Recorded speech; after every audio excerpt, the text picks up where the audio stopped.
What's up, man? What's going on? Long time no see. It's been crazy.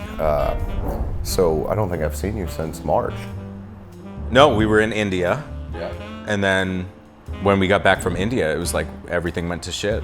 And so, can I swear? I can swear on this, right? Yeah, all right. So, yeah, everything went to shit. So I haven't had a chance to really come down. And then you guys were doing the occupancy thing and things. So I don't want to take up a seat from a paying customer or something like that. But So for the few people that don't hang out in the lounge and have never met Jarrid, Jarrid is the Vice President of Sales for Kristoff Cigars. Yeah. Tell you a quick funny story about the first time I met Jarrid. Jarrid came into the lounge with his rep at the time, said, why the hell are you not selling more Kristoff? And we had just had a couple lines at the time, and Jarrid and I started talking. Jarrid said, "How do you like living in Dallas?" I said, "Well, for the most part, I've lived here my whole life." He said, "What do you think about this area?" I said, "Well, I really like this area. It's kind of an up-and-coming area. They built these new apartments back here. We got the big State Farm project. It was all still just brand new. Like some of it was still under construction." And Jarrid goes, "I think I might move to Dallas." I was like, "Well, move to Dallas, man. I mean, we were getting along pretty well. I was like, it'd be cool to have, the national sales manager here." Didn't think anything more about it. Cigar guys, they bullshit, right? And I think it was like 3 months later, probably 90 days later, almost to the day, Jarrid walks in and goes, "Hey man, you remember me?" I'm like, "Well, of course I do." And he said, "Well, I just moved here. I moved to those apartments we were talking about." I'm like, "Man, this guy's not full of shit." And so you've been in Dallas for how long now? I don't know, 3 years? 3 years? It's crazy. Time flies. I was going to say you've been in Dallas for a year. Yeah. But you've made friends with a lot of the customers in the lounge. You and I have become friends. Amy, which is my girlfriend, and Marissa, which is your now fiance, which is fairly recent. Congratulations on that. Thank you. They're friends, so we get together outside the lounge, but when we used to talk 3 times a week or see each other 3 times a week, we haven't. So we're just going to kind of catch up on camera, man. What's new with Kristoff? Nothing. I mean, we've been pretty fortunate throughout this whole thing. The good thing about being a company that's mid-sized like ours is, we're a patrol boat, and a lot of these other companies are carriers.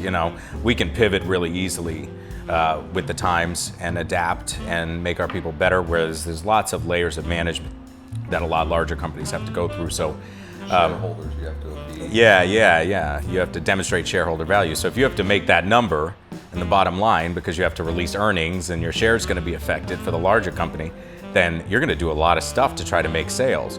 But right now, our priority from the beginning was keeping our retailers supplied, keeping our retailers happy and felt like they were still being paid attention to, and keep our reps safe and away from getting sick. So we took everybody off the road almost immediately.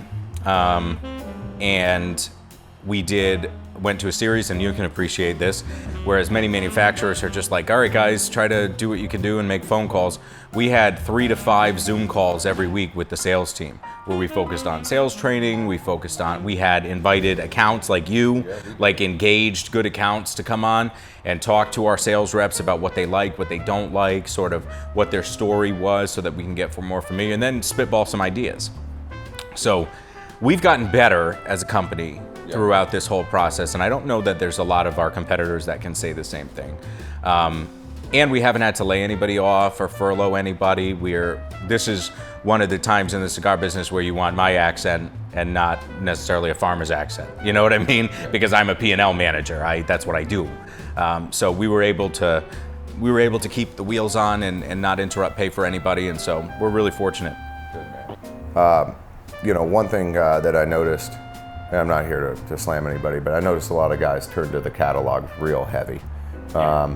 I saw brands that historically have been price protected online and unloading a lot of products that maybe were slower movers, and they just turned to the catalogs to generate cash to get them through this time. And I'm not here to judge anybody for what they had to do to stay alive. And if they made payroll, I'm happy, because a lot of these people that work in this industry are my friends. But one thing I noticed that y'all didn't do, and was that it seemed like catalogs were all still price protected. Seems like you guys didn't take the easy road on that. So, as a retailer, I appreciate that, man, because I know we got slammed, a few times with brands that we've been behind. Yeah. And right now, this is when retailers need price protection the most, because every transaction really counts towards you guys. Yeah. Is vital for the.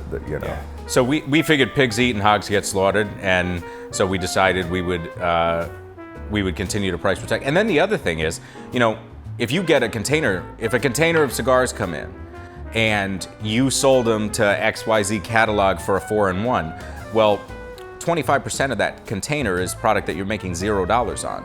And with back order issues, and the Dominican Republic is at 50% capacity in their factories, Honduras was shut down, Nicaragua's seen some limitations. So with all that stuff, I don't want, if I'm gonna get one container every 2 weeks, I don't want 25% of it to be stuff I make $0 on. That's when you get that margin compression and cash flow starts shitting its pants, and then you go into that debt spiral where you're constantly trying to make up. And so we again, as a P&L manager, it was really important for us to maintain that. And we've done a very good job. Like I said, profitability for us is way up, and we really haven't fallen too far off where we wanted to be. So things are good. Well, I'm rooting for you guys, but it seems like y'all are doing fine. You have a new cigar out.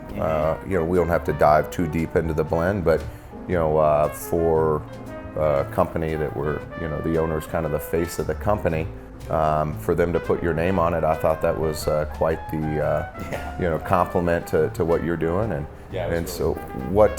Just tell us briefly about that cigar. So it's a project. So Glenn wanted me to be a little bit more involved in the tobacco side of the business.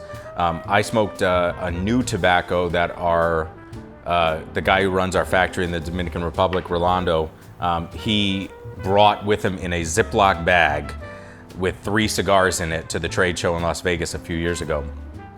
And he said, I want you to try this tobacco. And I smoked it, and I really liked it. And Glenn was like, well, why don't you do something with it? I'm like, I don't know. I get the wrong accent for that, buddy. Yeah. And he was like, well, do something with it. So I was like, all right. So it became what's now called the JT Signature. It's a box press HVA Ecuadorian tobacco, which is a Habano style tobacco. Sumatra binder, really, really nice, medium bodied, kind of a departure from the traditional Kristoff profile. It's not wildly different than the Kristoff kind of signature profile, but it's different enough. Yeah. And so it's being sold in like an event only, but not really event only. So like you do the event with me in the store to launch the JT, and then you get the ability to continue to sell it afterwards. So it is something that has returns. It's not like, hey, Brandon, spend $6,000 with me and you can get these cigars for free at that event. It's an additional channel for you that gives you a leg up over your competition. I think we were the first one to launch it, weren't we? Yeah. We launched it in kind of a unique fashion with the dinner, which was a lot of fun.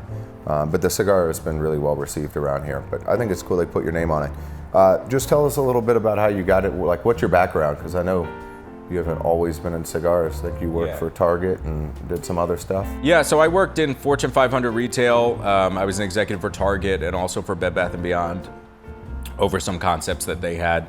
Christmas tree shops, Harmon stores, all stuff that they don't really have here in Texas. Bye Bye Baby, yeah, stuff like that. And I sold glittery pumpkins to the elderly for quite a few years. And then I decided to, I met Glenn, we became friends. He was growing his cigar business. This was almost 10 years ago. And he was growing his cigar business, and he said, maybe someday I'll have a need for a guy like you. And then one day that day came up, and I said, screw it, I'll quit my job as an executive. I took an enormous pay cut, and my parents, everybody I knew was like, what is wrong with you? Yeah. And because I didn't know anything about outside sales, and I didn't know anything about the cigar industry. And like I said, that was almost 10 years ago. And now we're in 33 countries. We've sold millions of cigars a year. Yeah. I think there's a big benefit from bringing somebody outside the industry in.